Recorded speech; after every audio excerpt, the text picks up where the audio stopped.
Je vous emmène avec moi dans la jolie tempête de la maternité. On va parler bienveillance, doutes, les up and down, sans tabou et dans la bonne humeur. Bienvenue dans Happy Maternity, le podcast qui va booster ta maternité. Bonne écoute!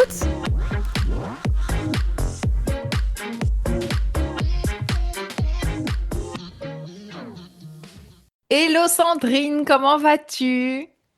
Bonjour Aurélie, bah écoute, ça va super, contente d'être avec toi aujourd'hui. Moi aussi, je suis très très heureuse de t'avoir sur le podcast pour parler notamment de la sexualité en périnatalité, comme on sait que c'est assez tabou et tu interviens notamment dans le certificat chez nous à la haute école, c'est un peu comme ça qu'on s'est rencontrés ensemble. Je voudrais, si tu veux bien, parce que nous on se connaît, que tu te présentes un peu, t'expliques ton parcours, qui tu es, ce que tu fais. Dis-nous tout. Super, bah donc moi je m'appelle Sandrine Van der Hoeven et donc je suis sage-femme de formation de base et c'est là que j'ai pu repérer en fait que le corps des femmes ne leur appartenait pas réellement et encore plus dans la sphère de l'intimité, qui plus est de la sexualité évidemment. Ouais. Et donc j'ai décidé après de me lancer en formation en santé communautaire pour pouvoir bien répondre à cette communauté des femmes. Et donc ici, le sujet, ben, encore en plus spécifique des femmes qui sont enceintes ou qui ont accouché. Hein, donc pouvoir répondre à des demandes spécifiques avec les compétences des femmes qui sont souvent très nombreuses et qu'on ne met pas assez en valeur et en avant. Et ensuite, je me suis dit, bah tiens, comment est-ce que je peux encore leur aider pour mieux se sentir bien dans leur intimité? Et du coup, là, j'étais faire mes études en sexo. Et donc, depuis 15 ans, je suis sexologue au département de gynécologie du CHU Saint-Pierre, où j'ai fait finalement mon expérience en clinique du périnée. Et puis maintenant, je me suis plus installée à faire des consultations de sexo tout venant au planning, au city planning du CHU Saint-Pierre, et au C'est ma vie, qui est le centre de prise en charge des femmes qui ont subi l'excision. Ok, Voilà, oui, waouh, voilà. waouh, ouais. Donc tu vois un peu tout type de population de femmes, des traumas aussi, évidemment. En Ok, effet, c'est vrai qu'au CHU Saint-Pierre, on prend aussi en charge de manière spécifique les personnes qui ont subi des violences sexuelles, ou statistiquement, ce ok. sont plus les femmes, bien entendu. Donc c'est vrai que dans ma patientèle, j'ai aussi beaucoup de femmes qui ont subi ou qui subissent encore des violences conjugales ou sexuelles et des populations qui viennent de partout de la planète. On a cette Waouh. chance-là, donc on a une approche multiculturelle et où il faut pouvoir aussi intégrer en fait aussi les valeurs des cultures de chacune dans la manière dont on les accompagne. Ah ouais, bien sûr. Mais ça, c'est très intéressant parce que j'imagine que tu dois rencontrer, en fonction de la culture, des croyances qu'il y a, la sexualité n'est pas la même, n'est pas perçue de la même façon. Ça doit être passionnant. On parlait de plusieurs épisodes de podcast. Peut-être que ça pourrait être un autre épisode de podcast parce que ça, je trouverais ça passionnant. Ok, super. Et du coup, si on parlait des femmes enceintes, est-ce que la sexualité, elle est différente, elle change pendant la grossesse? Est-ce que tu as vu, tu observes des différences pendant la grossesse ou même, j'ai envie de dire, presque pendant la conception, la volonté d'avoir un enfant? Est-ce que ça change quelque chose? Alors moi, je dirais qu'il faudrait peut-être d'abord définir la sexualité. Ah Parce que bien. finalement, c'est quoi la sexualité? Ben, la sexualité, on pourrait peut-être la définir comme des moments intimes qui valorisent la sensibilité, la sensualité, l'excitation. Entre là, on va parler plutôt d'une sexualité en duo, hein, c'était Mhm. d'accord, Oui, et avec ou pas pénétration. Parce que oui. très souvent, on réduit la sexualité à la pénétration Carrément. alors qu'elle est beaucoup plus large. Et en effet, les couples qui viennent me voir ou qui se posent des questions, souvent c'est sexualité, pénétration. Et donc c'est par rapport à la pénétration où il y a les choses qui peuvent changer. Bah, c'est-à-dire que si on a envie de faire un bébé et qu'éventuellement on veut viser les temps, on est en ovulation ou on est en accompagnement pour des fécondations in vitro, ben là on va viser particulièrement le moment de l'ovulation de la femme. Et là ça devient de la pénétration presque calculée, Oui, obligatoire avec éjaculation. Donc, oui. du coup, ça réduit souvent le champ comme on disait, de cette sexualité qui est beaucoup plus large. Quand on est enceinte, bah, quand il y a des craintes, c'est souvent lié à la pénétration. En fait, est-ce qu'on fait mal au bébé? Oui, Est-ce qu'on ne risque oui. pas?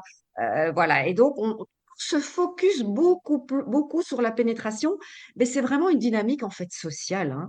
Donc réduire la sexualité à la pénétration, c'est vraiment, bah, c'est quelque chose, et on parlait de culture tout à l'heure, ça réduit cette sexualité à quelque chose de très androcentré, à comment fonctionne le masculin, qui lui va avoir beaucoup plus Intéressant. de besoins et de plaisir à être dans la pénétration. Tandis Ok. que le plaisir féminin, ben, il est beaucoup moins dans cette réalité de pénétration.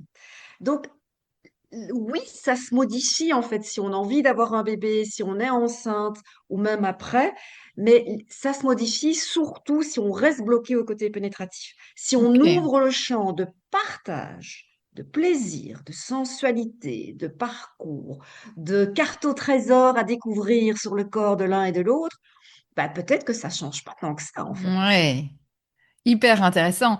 Et justement, tu venais sur une question, et c'est vrai que moi j'avais reçu ça aussi comme questionnement, mais plutôt du coparent. C'était marrant, c'était du futur papa qui s'inquiétait. Est-ce que la sexualité, on va dire avec pénétration, parce que je trouve sans pénétration, il se pose moins la question, ça a un impact sur la santé du bébé? Alors, ça n'a pas du tout d'impact au niveau de la santé du bébé. C'est vraiment intéressant de reprendre déjà juste au niveau anatomique. La verge va vraiment aller se mettre dans un repli, si je puis dire, au niveau vaginal qui est en dessous de l'utérus. Et donc, il n'y a absolument aucun risque par rapport à la santé du bébé, en sachant que l'utérus, donc là où grandit ce bébé, eh bien, il est fermé par une double porte avec des serrures et des serrures, hein, qui est le col de l'utérus, et je peux vous assurer qu'il est mais vraiment extrêmement solide et fermé. Et c'est en fait, c'est ce col de l'utérus qui a besoin d'autant de temps pendant le travail d'accouchement pour en fait s'ouvrir. Donc vous imaginez que si une femme a des contractions pendant des heures et des heures et des heures pour l'ouvrir, ce n'est pas une pénétration qui va quelque part à un moment donné risquer quoi que ce soit avec enfin, une croyance que le pénis va aller toucher la tête du bébé. Donc Ouais. absolument pas. Ça, c'est hyper important de Sauf le si rappeler. ouais.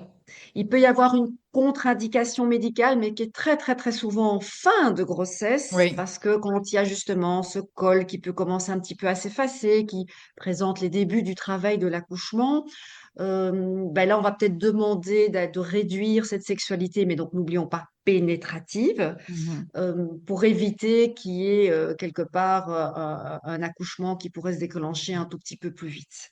Donc, mais c'est vraiment rarissime et c'est uniquement en fin de grossesse. Oui, oui, c'est des cas particuliers avec le suivi Exactement. médical. Et du coup, j'aime bien raconter cette anecdote où, quand j'étais en consultation, j'ai reçu un tout jeune couple. Elle est enceinte et justement, on a cette conversation, on discute et à un moment donné, elle me dit est-ce que je peux avoir des rapports amoureux? Et donc, je lui dis oui, s'il n'y a pas de contre-indication, évidemment. Et là, elle se retourne vers son conjoint et lui dit ok, ben, vous pouvez lui dire peut-être? Et ça m'a fait rire parce que donc elle avait envie de ces rapports et elle se retrouvait face à son coparent qui visiblement avait un certain blocage et donc on a commencé à échanger et communiquer sur ben, que ça pouvait avoir un impact aussi sur l'homme, ce changement dans le couple. Est-ce que ça, tu peux nous en parler un petit peu? Ben, il y a souvent, en fait, enfin, pas souvent, et certains hommes en tout cas, il y a ce moment où la femme porte la vie ou porte un enfant, il va vraiment la mettre sur un piédestal. Et donc, ça va être un moment d'idéalisation où il va plus la voir comme une mère, en fait, Hmm. comme un espace de protection de ce futur bébé. Et donc, du coup, c'est extrêmement compliqué pour lui de sexualiser sa femme et le corps de sa femme. Et donc, il y a quand même un certain nombre d'hommes qui, pendant la grossesse de leur femme, ben, en fait, va être complètement bloqué et ne va pas pouvoir générer ces sentiments, ces ressentis d'excitation vers ce corps, qui est trop représentatif de cette maternité, en fait. Ok. Et ça, du coup, tu donnes des fois des outils parce que j'imagine que ça peut amener de la frustration dans le couple déjà très tôt, parce que si déjà à ce moment-là, la femme... Parce que certaines femmes vont avoir moins de libido, d'autres peuvent en avoir plus, ça dépend très très fort de plein de choses. Mais je me demande, là, à ce moment-là, j'imagine que qu'est-ce que tu donnes comme conseil ou comme outil quand tu viens dans un couple comme ça où tu vois que la femme pourrait être frustrée. Alors ça pourrait être l'inverse, hein, on est bien d'accord, ça pourrait être aussi complètement l'inverse, hein. Tout à fait. Ben, c'est d'abord d'expliquer, parce qu'il y en a quand même aussi toute une partie par peur, hein, comme on disait tout à l'heure, par peur de blesser l'enfant ou de risquer une fausse couche. Donc, c'est déjà expliquer la réalité ben, au niveau de l'emboîtement, si je puis Oui. dire, anatomique. Hein. Ça, c'est une première chose. Bah, moi, je dirais, est-ce que justement, est-ce qu'on pourrait réfléchir à une sexualité qui peut être bah, du coup moins pénétrative, parce que c'est peut-être ça aussi, c'est de pénétrer cette femme qui est dans une symbolique de maternité qui est plus compliquée pour l'homme, mais peut-être qu'en fait, tout ce qui est de valorisation, l'excitation, ça ne le dérangerait pas. Donc, il faudrait vraiment Hmm, discuter avec ce partenaire de qu'est-ce qui le bloque ou qu'est-ce qui est difficile pour lui. Et c'est vraiment aussi de ne pas mettre juste la relation intime ou sexuelle dans un package, un seul, et de pouvoir essayer de comprendre où c'est difficile pour lui. Et donc, à ce moment-là, comment est-ce que je vais dire, de pouvoir apporter des propositions en fonction de ce que, là où ça freine pour lui. Maintenant, je pense qu'il faut pouvoir respecter aussi que si, en tout cas, un partenaire dit, ben, moi, c'est vraiment trop compliqué, trop difficile, ben, on peut le faire comme dans le contraire, quand il a le droit de dire non bien aussi, sûr, hein. Donc, on bien n'arrête sûr. pas en ce moment. On n'arrête pas en ce moment de dire le consentement et on le visualise beaucoup plus pour le côté féminin, hein. Oui. Mais qu'on se dit, ben, en effet, il y a peut-être des moments où pour lui, c'est vraiment impossible. Et on se dit, OK, ça doit être OK aussi. Ça doit être OK aussi. Et de trouver autre chose, continuer à être dans l'attachement du couple, la dynamique intime du couple. Je pense qu'elle peut se faire de manière extrêmement différente au niveau de cette intimité, en fait, et d'expression de sexualité différente. Qui se modifie, oui, tout à fait. Oui, puis on a des femmes avec leur corps comme il change.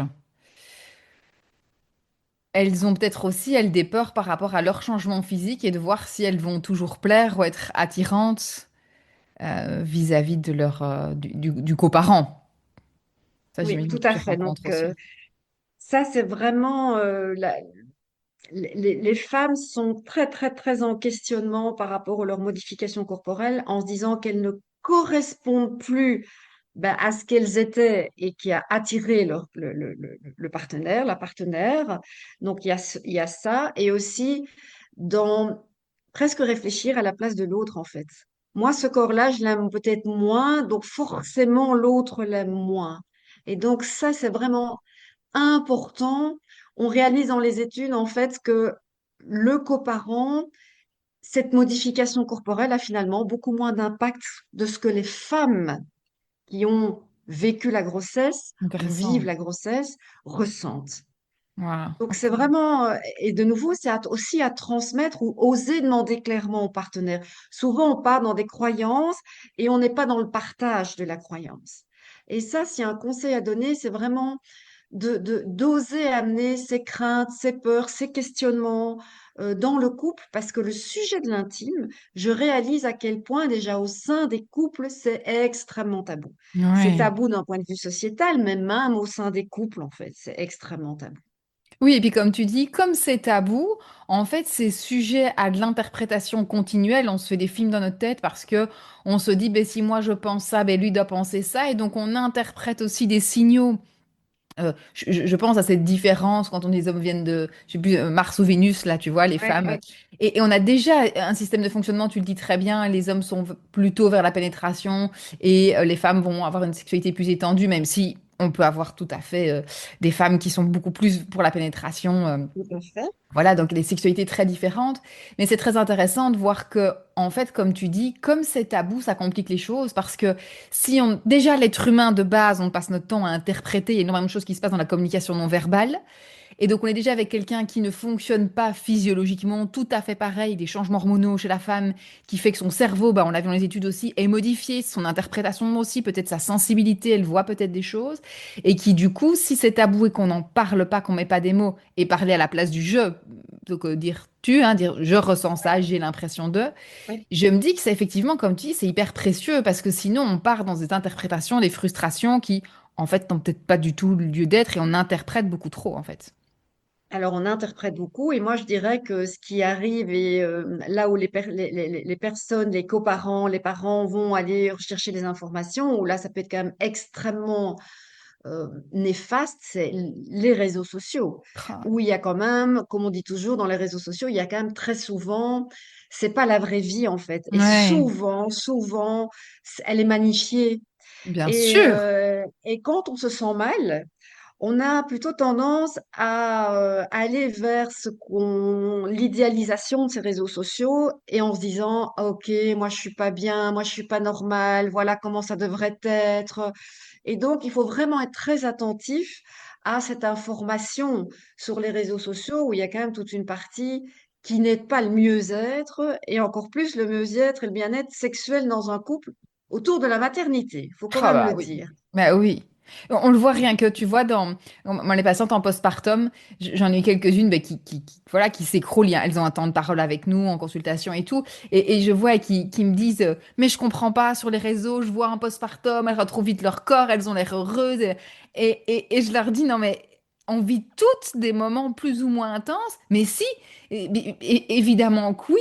Et je dis, mais Instagram ou les réseaux, Facebook, ce n'est pas du tout la réalité. Les gens ne montrent pas. Alors maintenant, parfois, il y en a qui le montrent et donc ça déculpabilise et c'est bien, mais pas encore assez. Parce que je dis, mais elles n'ont pas envie de montrer ça. Elles vont vous montrer l'envers du décor. Enfin, pas l'envers du décor, justement.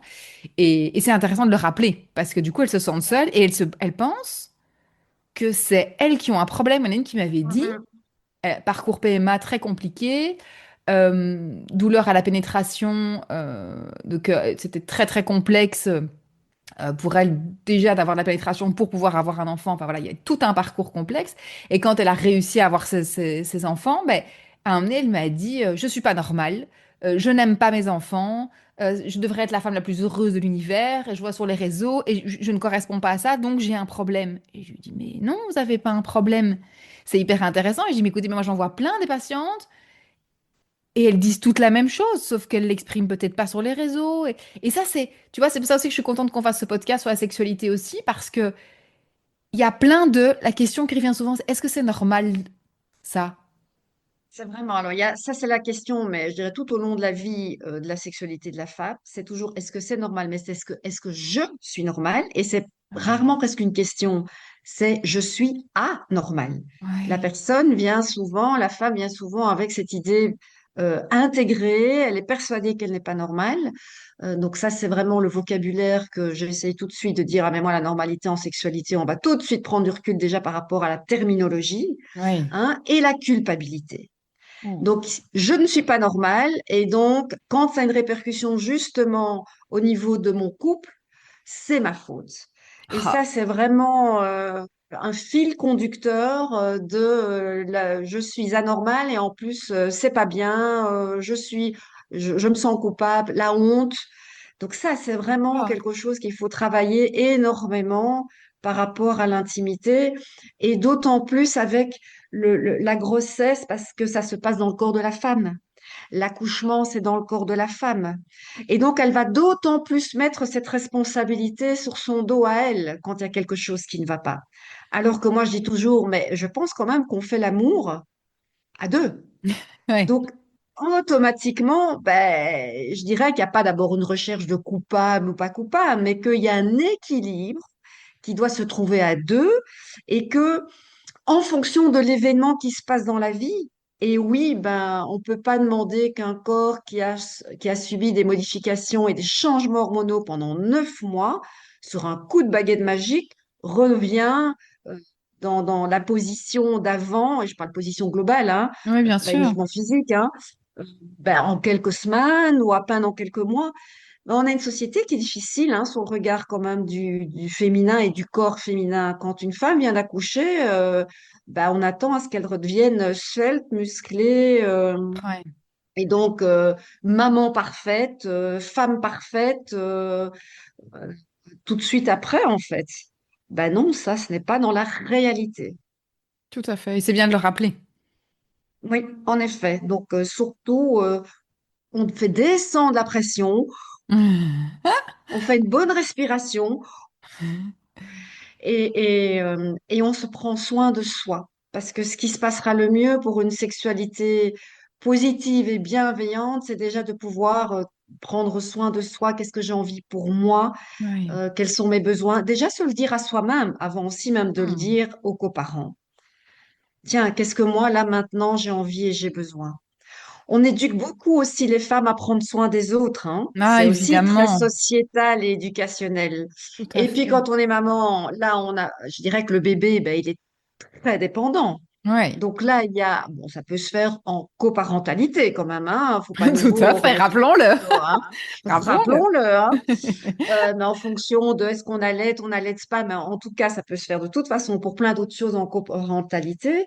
Mais il y a, oh là là, peut-être que pendant la grossesse, j'ai été moins disponible par rapport à la sexualité, ou que on a un partenaire qui pourrait dire, ah non, non, mais là, moi, j'attends là depuis longtemps. Donc, du coup, oh, le pauvre, il est frustré. Oh Ah. mon Dieu, il y a une frustration, ça c'est pas possible. Donc mon rôle en tant que femme, c'est d'aller éponger la frustration de l'autre. Eh bien, je dis, mesdames, on arrête d'éponger J'adore. les frustrations des autres. Ce sont des personnes adultes et la frustration fait partie de la vie adulte. Oui, Donc, ce n'est pas très grave. Et donc, de nouveau, c'est d'abord prendre soin de vous, de récupérer, d'être dans le mieux-être. Et l'autre, en fait, il vous âme dans votre globalité, hein. oui. C'est pas juste un sexe, un vagin qu'il aime, hein. C'est vous dans la globalité. Donc, cool, cool, cool, cool, cool. Tout à fait, ça j'aime bien. On déculpabilise, on décompresse. Et du coup, après l'accouchement, à partir de quand elles peuvent reprendre une sexualité, enfin, ouais, à partir de quand elles peuvent reprendre une sexualité, on va dire avec pénétration. Parce que j'imagine Oh, que sans pénétration, c'est un peu quand elles veulent, ou qu'est-ce que tu donnes comme conseil? écoute, sans pénétration, c'est quand elles veulent, mais j'ai envie de dire qu'à nouveau, hein, de manière un peu automatique, on va vite allier la sexualité avec la pénétration. Et donc, c'est Ouais, vraiment intéressant d'insister sur, mais vous pouvez avoir des moments de sensualité, d'excitation, sans pour ça qu'il y ait une pénétration. Et parfois, ça permet au couple déjà de se rapprocher tout à fait. sans avoir la pression de pénétration obligatoire. Ouais. Donc ça, c'est vraiment important.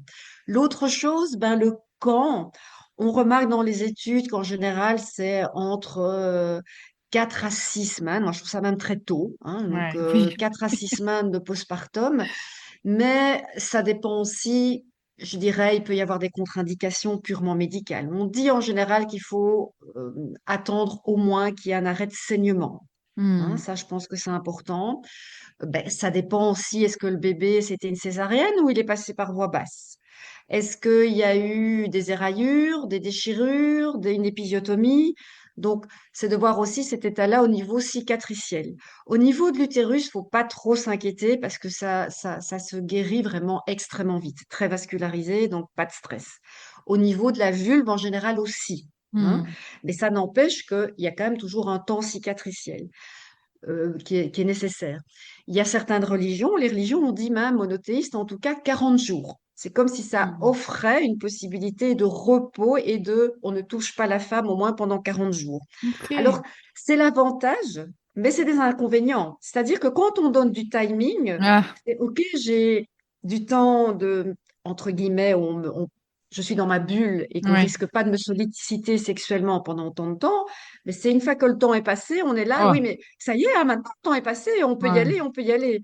Et donc, moi, je trouve qu'il faut vraiment rester dans de la fluidité et la seule qui pour moi se dit, OK, quand est-ce qu'elle a envie, quand est-ce qu'elle n'a pas envie, quand est-ce qu'elle veut le mettre en place, ben, c'est nouveau, c'est la femme en fait.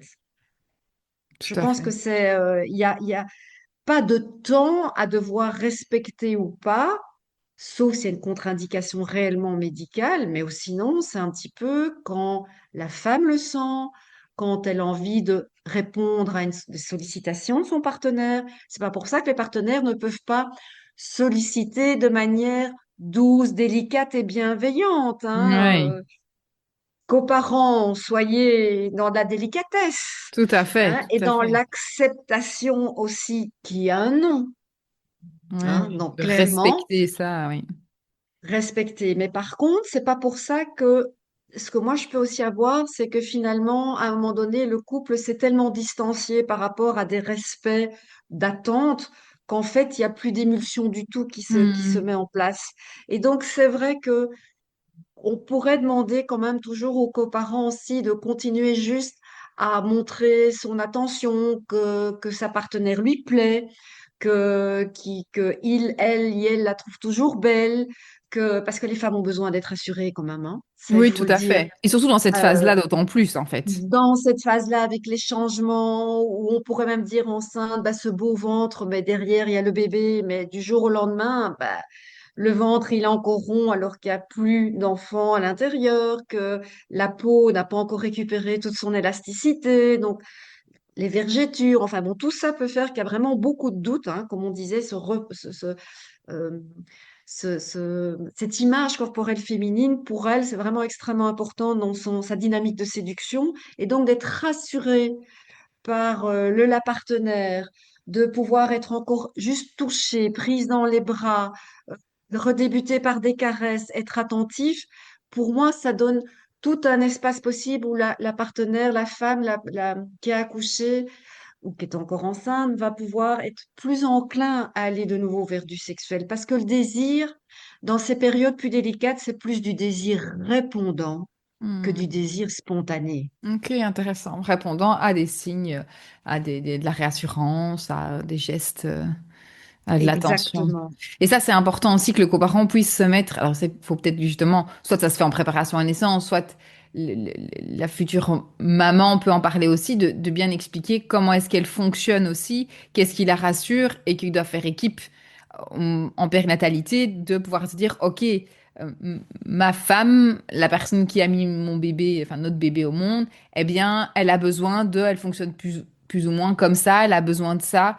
Et c'est vrai que j'ai l'impression, alors c'est peut-être une croyance, tu me diras, mais dans la sexualité, l'homme va être peut-être plus rapide sur j'ai envie, il y a de l'action, et la femme a peut-être besoin plus de rassurance, en tout cas de se sentir dans un endroit plutôt sécure et désiré. Elle peut avoir ce besoin sécurisant avant de pouvoir s'abandonner à quelque chose.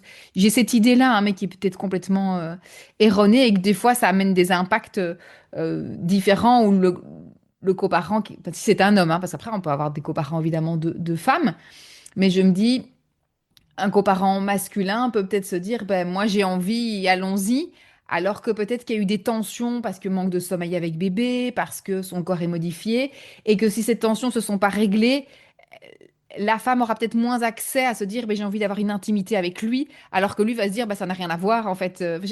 J'ai cette sensation-là. Qu'est-ce que tu en penses? Ben, en fait, c'est un peu la réalité de comment fonctionne la sexualité féminine. Elle est beaucoup plus globale, hein.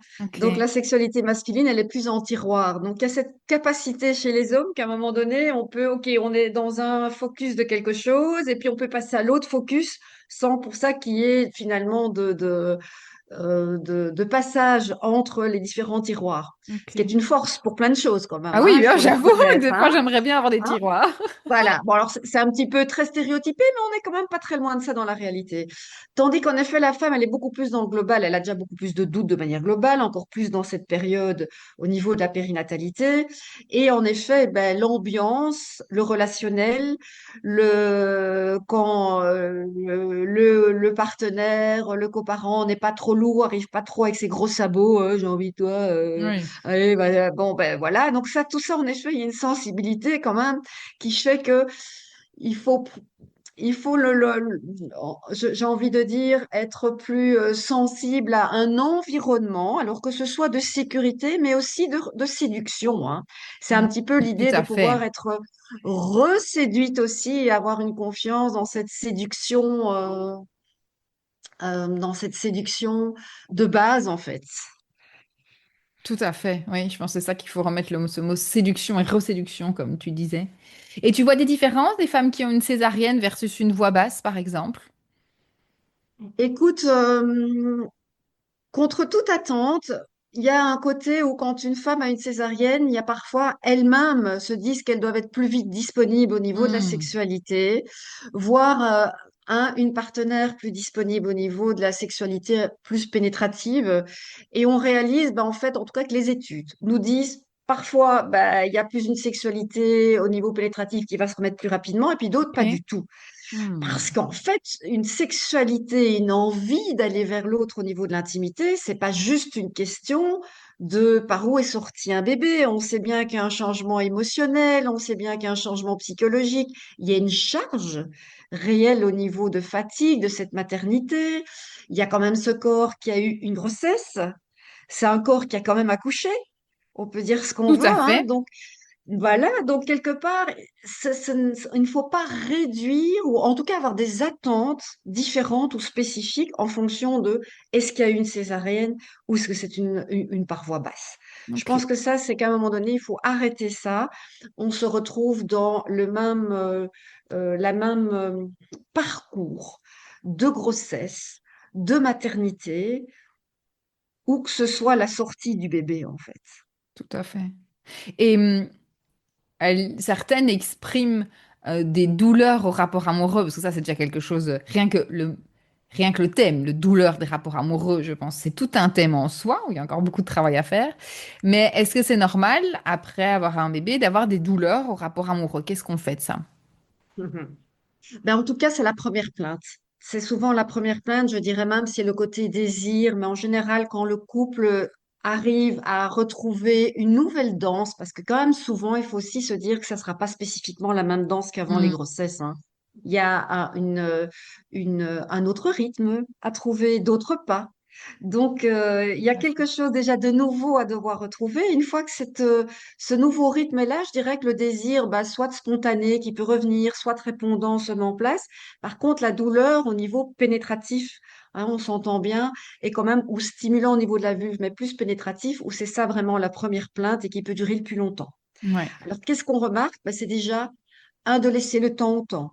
Que s'il y a vraiment de la douleur qui est intense, surtout ne pas continuer pas forcé. à forcer, parce qu'il y a une réalité dans le cerveau humain qui fait que quand on a une douleur, on a une réponse réflexe de contraction, de Hmm, protection. Donc, on va aller se contracter. On va aller se contracter surtout là où on a mal.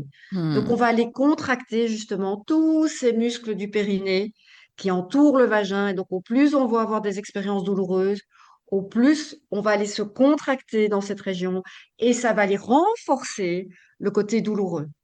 Donc, surtout ne pas aller forcer et continuer. On peut évidemment surtout être attentif au plus il va y avoir du temps excitatoire avant la pénétration, au plus on va valoriser la lubrification Oui, naturelle. Et donc, une femme qui a accouché, qui a souvent aussi un petit peu peur de ses premiers c'est moments ce de que j'allais dire. pénétration, La peur intervient aussi beaucoup. bien sûr. Donc, garder et offrir encore plus de temps d'excitation avant la pénétration. Il y a parfois un besoin de rajouter au départ, quand il y a un petit peu plus de crainte, quand on ne sent pas à l'aise, retrouver un peu des nouvelles marques, comme je dis, nouvelles danses, ben parfois on utilise en effet un peu de lubrifiant Ouais, c'est ce que en j'allais te plus. demander, oui. Ça peut. Donc, des personnes, quand on est en âge, en tout cas, de pouvoir accoucher et procréer, ben, en général, on est hormonalement à un bon niveau que pour que la lubrification naturelle soit suffisante. Ok, Donc, c'est vrai que pour moi, la lubrification, ça devrait être, pardon, le lubrifiant, c'est plutôt un moment de passage. d'accord. Un Quand le facilitateur. système hormonal, voilà, quand le système hormonal va retrouver son équilibre, et donc ça, il faut quand même quelques semaines, hein, Hmm. là, c'est OK, sauf quand on allait. Parce que Ça, c'est intéressant. l'allaitement, Ok. ah oui, quand on allait, il y a vraiment hormonalement une diminution de la lubrification naturelle, je dirais de base, Hmm. et encore plus en réponse à l'excitation. Hyper Donc, quand il y a intéressant. l'allaitement, ah oui. Donc, beaucoup de femmes viennent en disant, mais moi, ça fait 6 mois que j'ai accouché, j'ai encore mal à la pénétration, on prend du temps pour que je sois à un bon niveau d'excitation et je me sens suffisamment excitée. Ça n'empêche que j'ai toujours mal à la pénétration. Évidemment, au-delà d'exclure d'un point de vue gynécologique, qui est rien qui peut expliquer ça, mais le fait que les femmes allaitent, automatiquement, là, moi, je dis, il faut un côté lubrifiant si Ok. on a envie d'aller jusqu'à la pénétration, tant qu'on allaite. Ça, c'est hyper intéressant. Donc, et évidemment, si elles ne le savent pas, ça peut être très culpabilisant de se dire, elle-même se dire, bah, j'ai un truc qui cloche, et le coparent se dire, bah non, elle dit qu'elle est suffisamment excitée, mais non, visiblement, elle ne l'est pas, vu qu'il n'y a pas de lubrification suffisante. Ça peut amener, j'imagine, énormément de frustration dans un couple, de problèmes de communication. Et donc, oui, ça, c'est un truc important, je ne savais pas du tout. Donc, quand elles allaitent, c'est plutôt conseillé qu'elles puissent passer par de la lubrification. Et comme tu dis, c'est quelque chose qu'il faut voir comme temporaire, qui peut aider. Et donc, du coup, à partir du moment où elles vont arrêter l'allaitement, cette lubrification va, j'imagine, se rétablir. Mais j'imagine que ça prend un peu de temps. C'est comme les tissus conjonctifs. Nous, on dit plus ou moins au moins 3 mois pour évaluer le périnée. Mais on Oui, va attendre quelques mois quand même. C'est ça, ça prend un peu de temps. Ça ne devient pas immédiat quand elles ouais. arrêtent l'allaitement. Non, c'est comme en effet que tu dis tout à fait par rapport au périnée. On sait que quand il y a les femmes à l'aide, bah, il va y avoir en effet au niveau du tissu conjonctif bah, une dynamique qui va se faire moins rapidement qu'une femme qui Mm. n'allaite pas. Donc il y a vraiment à se donner toujours le temps. Moi, c'est le temps, c'est le meilleur allié. Le temps, le respect mutuel, les échanges, les discussions dans le couple, les attentes, les croyances, les peurs. Tout ça, finalement, aide à la valorisation de la sexualité du couple. Ok, et je voulais te demander aussi, donc comme tu travailles aussi avec des patientes qui ont des violences ou qui ont subi des violences sexuelles, est-ce que ça existe durant ce moment de la grossesse? Est-ce que tu as rencontré ça comme situation un petit peu particulière? Alors oui, malheureusement, donc socialement, on a cette espèce de croyance que la grossesse, bah, c'est le moment idéal, hein, surtout dans le milieu occidental, hein, cette Hmm. grossesse finalement qui est choisie, dans la plupart des cas, désirée. Et donc, il y a, bah oui, les femmes qui sont enceintes, ben, elles peuvent subir en effet des violences, qu'elles soient psychologiques, physiques et sexuelles. Il y en a certaines où c'est le continuum, hein, donc vraiment où il y en avait malheureusement déjà avant, et c'est pas parce qu'il y a une grossesse qu'elle s'arrête, Ouais.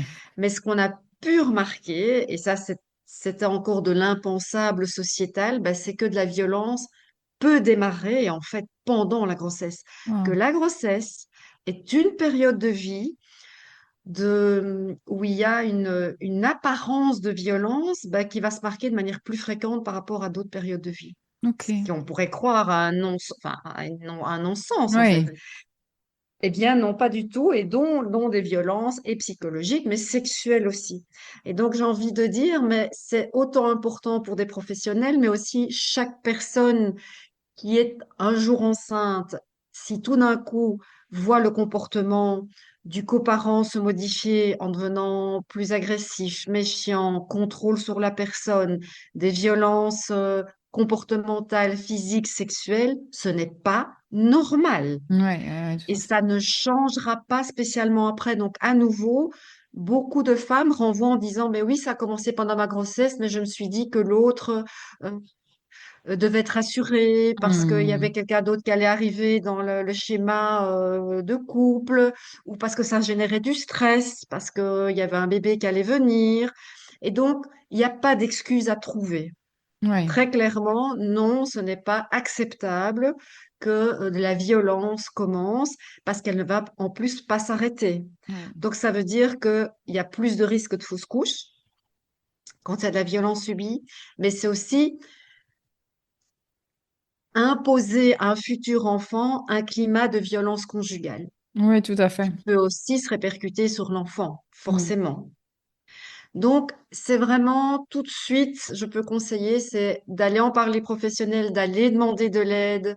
Ça ne passera pas, en fait. C'est vraiment important de se dire ça. On doit rester en alerte vis-à-vis de ça et ne pas, euh, ne pas banaliser. Et comme tu dis, comme les femmes ont beaucoup de compétences, et cette compétence parce que je pense que c'est une compétence qui est liée aussi à notre capacité à avoir la possibilité d'être maman. Et donc cette compétence de se mettre à la place de l'autre, de trouver des excuses à l'autre, de penser pour l'autre, c'est une de nos compétences de survie de l'être humain, je pense, qu'on a. Mais faut savoir la diriger vers la bonne personne, c'est-à-dire nos enfants, quand ils sont tout petits. Et, et, et peut-être qu'on a parfois trop tendance dans notre société de développer cette compétence avec le conjoint, en fait. Ce qui peut effectivement poser souci ou trouver des excuses au conjoint, alors qu'il ne faut pas. Je trouve ces exemples, tu vois, quand Je dis toujours en rigolant, bah oui, oui, une femme, quand elle a accouché, ça se télécharge dans sa tête, elle sait comment changer une couche, elle reconnaît le pleur du bébé, évidemment, forcément. Et on dit, mais non, elle se spécialise parce qu'elle est en contact et qu'elle n'a pas le choix, qu'on lui dit, tu sais, donc elle sait, donc elle essaye. Elle fait essai-erreur. Si vous mettez le coparent à la place, ben, il va se retrouver aussi, il va aussi essayer 14 fois de changer Ah, une bien couche. sûr. Et on se spécialise parce qu'on devient en contact et que c'est comme ça. Et donc c'est très intéressant que les femmes entendent ça aussi. Et ça peut être déculpabilisant. J'ai toujours que la maternité, elle vient avec un joli cadeau qui est la culpabilité et qui est exacerbée chez nous en tant que femmes, je trouve. Et donc je me dis qu'à force qu'on répète tous le même message de cette déculpabilité, pardon, comme tu l'exprimes très bien, euh, peut-être que ça va passer de plus en plus ce message et qu'on va y arriver. On va y Et c'est arriver. surtout de l'apprentissage. Et Ouais. donc, bah, que ce soit vis-à-vis de nos enfants ou que ce soit vis-à-vis de l'intimité, moi, la sexualité, ça s'apprend tout le long de notre vie. Il n'y a Hmm. pas une sexualité parfaite à 16, 18, 20 et 25. La sexualité, pour qu'elle soit euh, positive et dans un bien-être pour les deux partenaires, ben, elle change au cours de la vie. Elle change parce qu'on a des événements de vie, dont les grossesses, les accouchements, ben, après accueillir des enfants, une famille, ben, tout ça, notre vie, notre corps, notre manière de penser, notre manière d'être à l'autre, change tout au long de Hmm. notre vie. Et j'ai envie de dire, ben, c'est chouette parce que du coup, on s'ennuie pas. Ça, c'est vrai. Voilà, on s'ennuie pas.